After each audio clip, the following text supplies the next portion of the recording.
Hello hi everyone, welcome back to my channel. तो यहाँ पे मैंने स्लीव्स की कटिंग कर ली है, जिसकी लेंथ यहाँ पे मैंने 11 इंच पे ली है, 1 इंच एक्स्ट्रा लेते हुए, और 3 इंच यहाँ पे मैंने एक्स्ट्रा लिया है पफ क्रिएट करने के लिए। और 10 इंच हमारी पूरी स्लीव्स की चौड़ाई है, और 3 इंच पे मैंने यहाँ पे स्लीव्स को डाउन किया है, और 6 इंच हमारी मोहरी होगी, 2 इंच का हमारा मार्जिन होगा।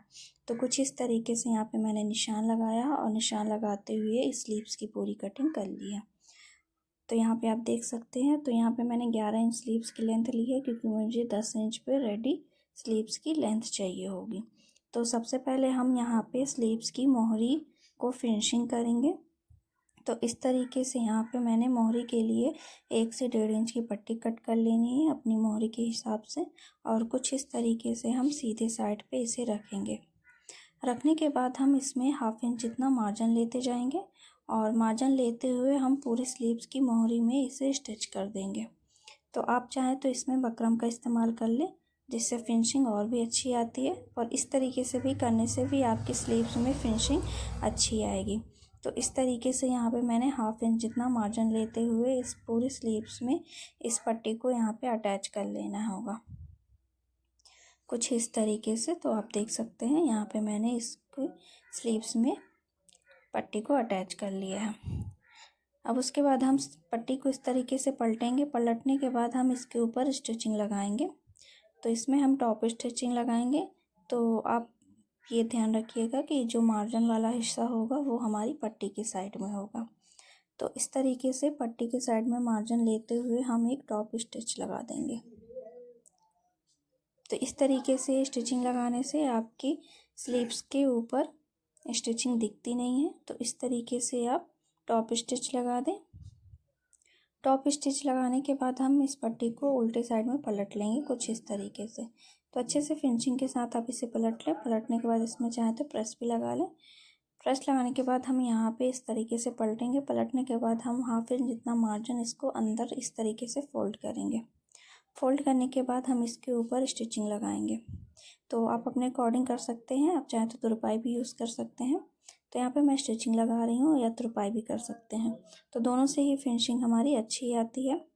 और इस तरीके से हम 1/2 इंच जितना मार्जिन लेते हुए पट्टी के अंदर इस तरीके से फैब्रिक को फोल्ड करते जाएंगे। फोल्ड करने के बाद हम कुछ इस तरीके से अपनी स्लीव्स के ऊपर इस पट्टी को पूरा अटैच करके फिनिशिंग के साथ रेडी कर लेंगे। तो इस तरीके से करने से आपकी स्लीव्स में फिनिशिंग अच्छी आ जाती है। और इस तरीके से हम पूरी स्लीव्स में स्टिचिंग लगाकर इसे कंप्लीट कर लेंगे। तो यहाँ पे आप देख सकते हैं कुछ इस तरीके से यहाँ पे मेरे पट्टी में फिनिशिंग भी आ गई है, और पूरा हमने ये फिनिशिंग के साथ इसे तैयार कर लिया। जो भी एक्स्ट्रा पट्टी होगी उसे हम यहाँ से कट करके निकाल देंगे, कुछ इस तरीके से। इतना होने के बाद हम यहाँ पे इस तरीके से स्लीव्स को फोल्ड करेंगे। फोल्ड करने के बाद यहाँ पे आप देख सकते हैं जो मैंने 3 इंच पे एक्स्ट्रा मार्जिन लिया था अपने पफ क्रिएट करने के लिए, और इस तरीके से यहाँ पे हम छोटा सा कट लगा देंगे। कट लगाने से हमारे को पता होगा कि हमें गैदरिंग कहाँ से कहाँ तक डालनी होगी। तो और उसके बाद हम यहाँ से इसका सेंटर निकाल लेंगे। तो इस तरीके से आप चाहें तो चाक की हेल्प से इस तरीके से हम इसका सेंटर निकालेंगे। तो स्लीव्स का सेंटर हमारा यहाँ पे निकल चुका है। निकलने के बाद हम यहाँ से 5 इंच पे एक निशान लगाएंगे डोरी डालने के लिए। तो इस तरीके से यहाँ पे 5 इंच का निशान लगाएंगे, और निशान लगाने के बाद हम 5 इंच की ही पट्टी लेंगे इसमें स्टिच करने के लिए। तो कुछ इस तरीके से हम पट्टी लेंगे, और यहाँ पे मैंने डोरी सेम फैब्रिक से बनाकर तैयार कर ली है। डोरी का भी हम सेंटर निकाल लेंगे, कुछ इस तरीके से फोल्ड करें। फोल्ड करने के बाद इसमें चाक की हेल्प से निशान लगा लें। तो इससे ही हमारी डोरी की सेंटर हो जाएगी। अब जहाँ पे हमने 5 इंच का निशान लगाया था वहीं पे हमें इस डोरी को रखना होगा, कुछ इस तरीके से रखेंगे। रखने के बाद हम इसे अच्छे से सेट कर लेंगे। सेट करने के बाद हम इस तरीके से यहाँ पे हम बीच सेंटर से ही एक स्टिच लगाएंगे। तो डोरी को यहाँ पे आप देख सकते हैं निशान के ऊपर ही रखना होगा, और हमें बीच सेंटर पे एक स्टिच लगानी होगी। कुछ इस तरीके से आप सेट कर लें। सेट करने के बाद यहाँ से भी आपका फैब्रिक चेक कर लें। तो मैं जूम करके आपको दिखा देती हूँ। तो हमको बिल्कुल एकदम बीच सेंटर पे ही एक स्टिच लगानी होगी, कुछ इस तरीके से। तो अच्छे से आप डोरी को लॉक कर लें। लॉक करने के बाद हम इसमें स्टिचिंग लगाएंगे। तो यहाँ पे मैं बीच सेंटर पे एक स्टिच लगा लूँगी, देख सकते हैं आप। स्टिच लगाने के बाद ये हमारी डोरी यहाँ पे फिक्स हो गई है। अब इतना होने के बाद हम डोरी को इस तरीके से हम यहाँ से डोरी को इस फैब्रिक के अंदर डालेंगे। देख सकते हैं आप इसमें। तो दोनों साइड की डोरी को हम कुछ इस तरीके से डाल लेंगे तो ये हमारी डोरी नीचे आ जाएगी। अब उसके बाद हमें इसमें किनारे से एक टॉप स्टिच लगानी होगी। तो इस तरीके से यहाँ पे मैंने फैब्रिक को अंदर फोल्ड किया है 1/2 इंच जितना। तो इस तरीके से आप फोल्ड कर ले, इससे फिनिशिंग भी अच्छी आएगी और फिनिशिंग के साथ हमारा ये स्टिचिंग भी अच्छे से हो जाएगा। तो इस तरीके से फोल्ड करते जाएं और फोल्ड करने के बाद हम इसके ऊपर स्टिचिंग लगा लेंगे। तो आपको ये ध्यान रखना होगा कि आपकी डोरी नीचे ना दबे स्टिचिंग के ऊपर। तो इस तरीके से डोरी को एकदम किनारे रखना है और इस तरीके से फैब्रिक को फोल्ड करते जाएंगे और फोल्ड करने के बाद हम इसके ऊपर स्टिचिंग लगा लेंगे कुछ इस तरीके से। तो दूसरे साइड से भी हम सेम इसी तरीके से करेंगे। डोरी को एकदम किनारे कर दें। किनारे करने के बाद हम इसमें भी 1/2 इंच जितना मार्जिन लेते हुए फोल्ड करेंगे फैब्रिक को और फोल्ड करने के बाद एकदम फिनिशिंग के साथ हमें इसे स्टिच करना होगा।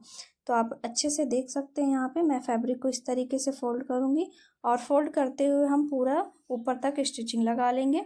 तो इस तरीके से हम फोल्ड करते हुए पूरा स्टिचिंग करते हुए लॉक कर लेंगे और यहाँ से भी हम इस तरीके से। तो ये हमारा एक बॉक्स बनकर तैयार हो जाएगा।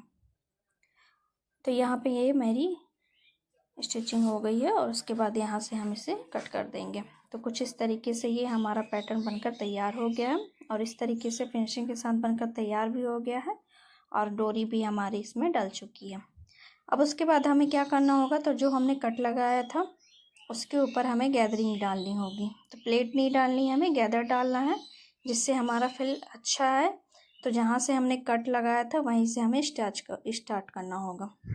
तो इस तरीके से हम छोटे छोटे से गैदरिंग डालते जाएंगे। तो बिल्कुल आराम आराम से आप इसमें गैदरिंग डालते जाए, इससे आपका पफ एकदम फिनिशिंग के साथ बनकर तैयार होगा और लुक वाइज भी अच्छा दिखेगा। तो इस तरीके से मैं बिल्कुल आराम आराम से एकदम छोटे छोटे से गैदरिंग डालते जाऊंगी। तो हमें गैदरिंग जहाँ से हमने कट लगाया है जहाँ से जहाँ तक वहीं तक हमें डालना होगा। तो इस तरीके से आप देख सकते हैं मेरे बिल्कुल एकदम छोटे छोटे से ही गैदरिंग डाल रही हूँ। ज़्यादा गैप नहीं है हमारा गैदरिंग में, तो बिल्कुल सटा सटा के ही हमें गैदरिंग डालना होगा। और गैदरिंग की साइड से भी हमें दोनों साइड एक ही साइड से ही गैदरिंग डालनी होगी कुछ इस तरीके से। तो इस तरीके से हम यहाँ से छोटे छोटे से गैदरिंग हमारा जहाँ कट तक है वहीं तक हम इसमें डालते हुए इसे कंप्लीट कर लेंगे कुछ इस तरीके से।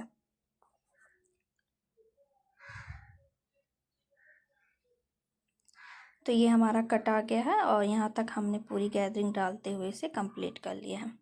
तो यहाँ पे आप देख सकते हैं ये हमारा स्लीव्स बनकर तैयार हो गया है। बिल्कुल सिंपल और लुक वाइज भी बहुत सुंदर दिखता है। अब उसके बाद डोरी के लिए यहाँ पे मुझे लटकन बनाना होगा। तो चौकोर में आप फैब्रिक ले लें और इस तरीके से हम इसके अंदर एक लटकन बनाएंगे। तो कुछ इस तरीके से इंसर्ट करें डोरी को और उसके बाद हम इसमें स्टिचिंग लगाते हुए इसे पलट लेंगे। तो आप अपने अकॉर्डिंग कोई सी भी डोरी बना सकते हैं, लटकन बना सकते हैं। तो इस तरीके से यहाँ पे मैं कुछ इस तरीके से सिंपल ही बनाऊंगी और इस तरीके से जो भी एक्स्ट्रा मार्जिन होगा उसे हम यहाँ से कट करके निकाल देंगे। निकालने के बाद हम इसे यहाँ से पलट लेंगे कुछ इस तरीके से। दोनों में हमें सेम इसी तरीके से बनाकर इसे रेडी कर लेना होगा। तो ये हमारा स्लीव्स बनकर तैयार हो गया और ये कुछ इस तरीके से आएगा। तो इस तरीके से आप इसे देखिए पहन सकते हैं और इसमें यहाँ से नॉट लगा सकते हैं। तो इस तरीके से आपकी डोरी भी लग गई और आपका पफ स्लीव्स भी बनकर तैयार हो गया है। तो आप देख सकते हैं एकदम फिनिशिंग के साथ हमारा ये स्लीव्स बनकर तैयार हुआ है। तो आप चाहें तो इस स्लीव्स को आप अपने ब्लाउज़ में, सूट में, किसी में भी बना सकते हैं। तो एकदम फिनिशिंग के साथ हमारा ये स्लीव्स बनकर तैयार हो गया है। ऐसे ही वीडियो के लिए हमारे चैनल को सब्सक्राइब करें, बेल आइकन प्रेस करें। वीडियो पसंद आए तो लाइक करें, शेयर करें। Thank you for watching.